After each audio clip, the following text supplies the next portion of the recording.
To sign into Flipgrid, go to flipgrid.com. Sign up as a tutor, create the free tutor account using your Petroc Google account. Flipgrid is an application based on video discussions. Students are organised into groups and then given discussion topics. As this is forum-based, students can see each other's posts, unless you set this as a group per student. You are given a sample group to begin with and a sample topic, but for now, let's just create our own group.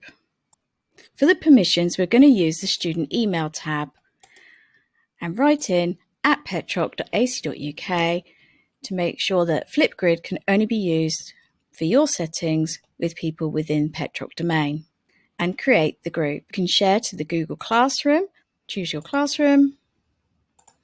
For the action, I'm going to select a material. Students will then be able to log in with their own Petroc Google accounts. So in your create a new topic, add your title, give your students some instructions. It's worth noting you can only include one media source in this part of Flipgrid. Let's record a video.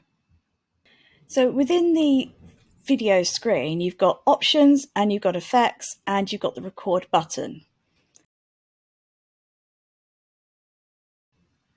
So now I'm recording what I'm actually doing on the board in a timeline, and then you press next. So as you can see, here's our timeline, and then I can drag in and that will edit that clip, confirm, and then that uploads your media. In this attachments, this is where you can add in the extra links that you couldn't put in here in the media column. Now, this is a really important point.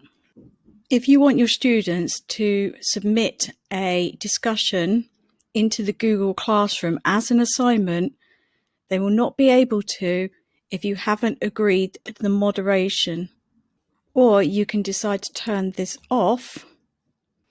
For now, we're just going to create our topic, post the topic to the Google Classroom. This time we're going to create it as an assignment. So let's go now look at a video response. 2 students have replied. Here's Jenny's response. Underneath Jenny's video, there are some tabs along the top. I would suggest that if you want to, as a tutor, if you want to leave a private comment, that you do it this way instead of using the feedback tab, because the rubric does not integrate in with the Google Classroom, and it's also not going to be a feature for much longer. So we're going to add a private comment back to Jenny and then press the submit your comment. If you wanted to ask your students to submit it as an assignment, you could use the share button here and ask them to copy as a link and add to Google Classroom. The other tabs that you have along the top are the Discovery tab, topic resources from other providers. You also have the Activity tab. Finally, in the top right hand corner, you can see the achievements, responses, comments, and your profile. This will take you to your account settings.